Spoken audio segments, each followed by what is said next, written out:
Hi folks, Sheriff Stephen J here, and today I have a real treat for you. I'm up in the world up above.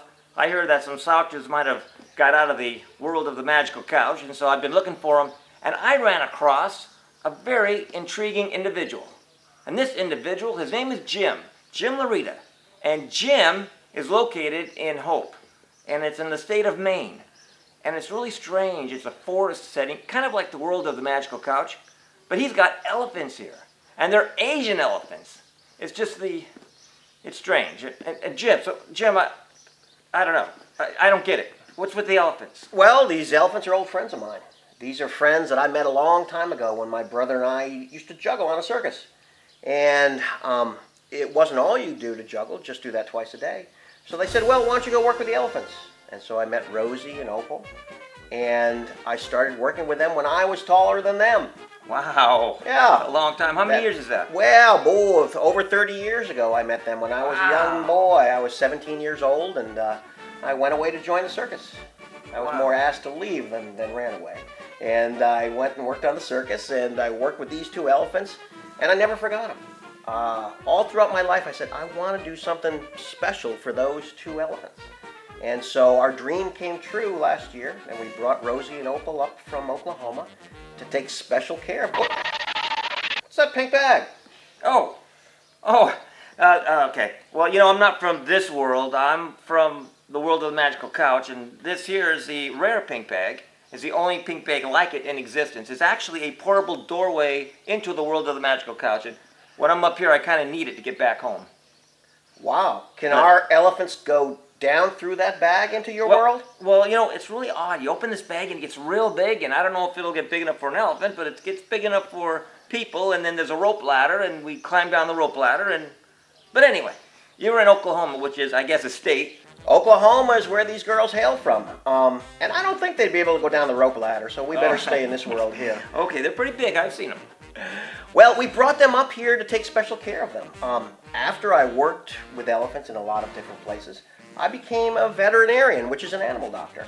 And I knew that I could use my special skills as an animal doctor to take special care of these girls. And so some of that special care involves training them to do special things. They've both been injured. And when a person gets injured, he doesn't just lay on the couch. What he does is he tries to work his injuries to loosen them up and make them work. Right, exactly. So one of the things we do with these girls is called target training. I take a stick with a red ball on the end of it, and I make them reach for that stick in ways that actually make them more limber and help out their injuries. Well, what else do you do to help these elephants? Well, we have them on special diets. They eat special things to make them more limber and make their joints feel better. Also, poor Opal's got a problem between her toes. And she's got what we call a granuloma between her toes. And so to make sure that doesn't get infected and try to make it smaller, we have her soak her foot a couple of times a day in a special solution of betadine, which is a type of iodine. What do these elephants eat? Well, they're mostly hay burners. You know, they eat about 3 or 4 bales of hay a day, but they're very inefficient. They're very inefficient in their eating. They arose as competitors to the ruminants.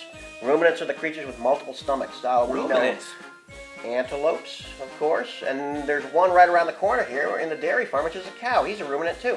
And so they have this multiple chambered stomach, and it's very efficient. So they would go and they would eat all the grass and the leaves off the tree, and then the poor elephant's ancestors would come and there's nothing left to eat. So what are they going to eat? They're going to eat the whole tree.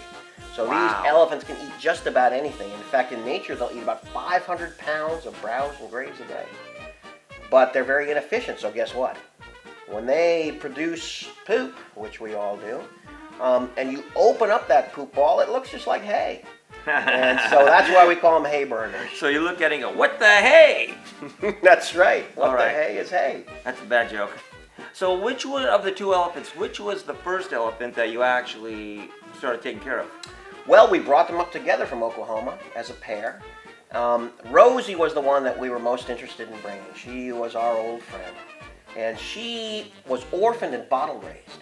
And so she's been pushed around most of her life. She hasn't had a very good life as far as socially because she was more interested in people than she was interested in elephants. And the other elephants didn't like that. In fact, even when I had her when she was young, when I was taller than her, you couldn't walk her past certain elephants or they'd throw out their trunk at her or try to kick her. And so we said, well, that's not a good way to live. And so we said, can we find a special friend for her? And we did find a special friend, and her name is Opal. So she and Opal get along together very well. She loves Opal. They'll touch their trunks together. They'll rub on each other. And so it makes us very happy that now we have a special friend for Rosie. And Rosie's life now is very quiet. We take care of her. She meets a lot of school kids, of course, and then she teaches those school kids all about elephants and elephant conservation, because elephants are in trouble right now. I don't know if you knew that. No, I did not. Well, elephants are in trouble because of a couple of reasons. Asian elephants, like our two girls, the trouble is there's nowhere for them to live, really. There's no wilds left in Asia anymore. So they live in a park or a preserve or in captivity.